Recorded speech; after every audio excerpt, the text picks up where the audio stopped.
Welcome to Kasao, Mukono district in central Uganda. Here, Mariam Nabatanzi is like any other woman if you walked past her. But get to her home and you may be forgiven for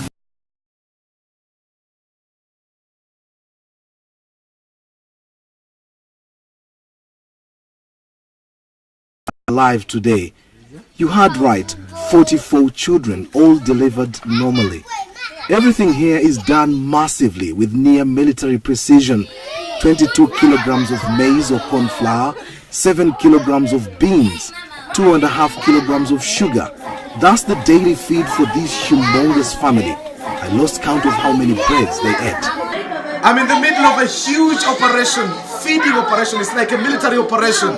Feeding bread and porridge, that is for breakfast, to 24 kids out of the 38. It's just unbelievable. I can't tell who is who. I just wonder how the mom does it. They've just finished now, just been serving bread and porridge, and some guys were coming back for a second take.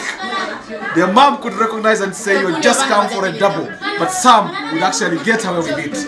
It's quite an interesting, extraordinary family, I should say. Question is, how did this all begin for Nabatanzi? First, she was married off too young, aged 13, and started having children immediately. In my heart, I wish to have 6 children. I gave birth 4 times, and on each occasion, I had twins. 8 children were more than what I had bargained for. I went to hospital to ask the doctors to stop me from having babies. The doctors carried out tests and said it would be risking my life if they stopped me. I was too fertile to stop. I went back home and conceived quintuplets. 5 children at once and then 2 times more. With 23 kids, I thought it was too much and I went back to hospital, but the doctors said they couldn't stop me without risking death. I was pretty healthy, having natural births. Gynecologists say it's possible to be this fertile, although not commonplace. But once you have these many children, my question then is, how hard is it to name these children? We both break into a bout of laughter. We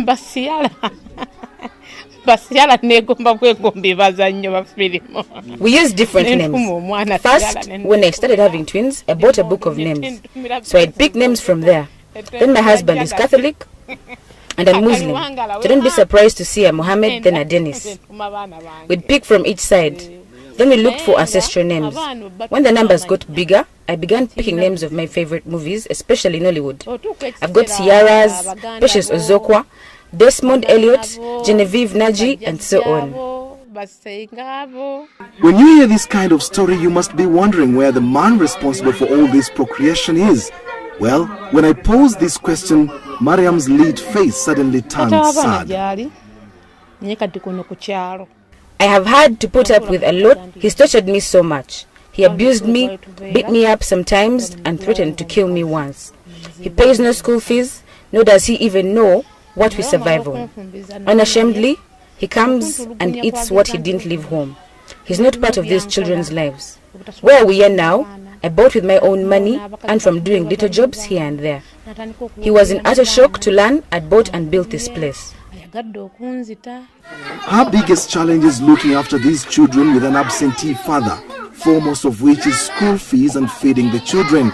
14 of her children are in primary school, where she has to pay more than 5 million shillings in school dues per term.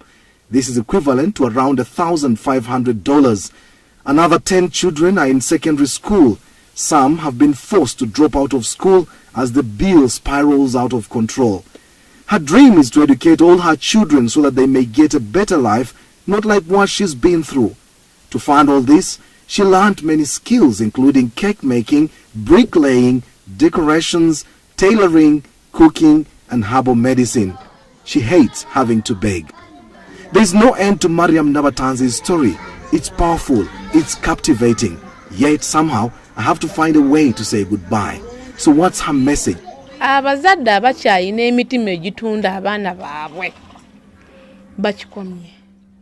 message is mainly to parents. Stop selling your children through early marriages.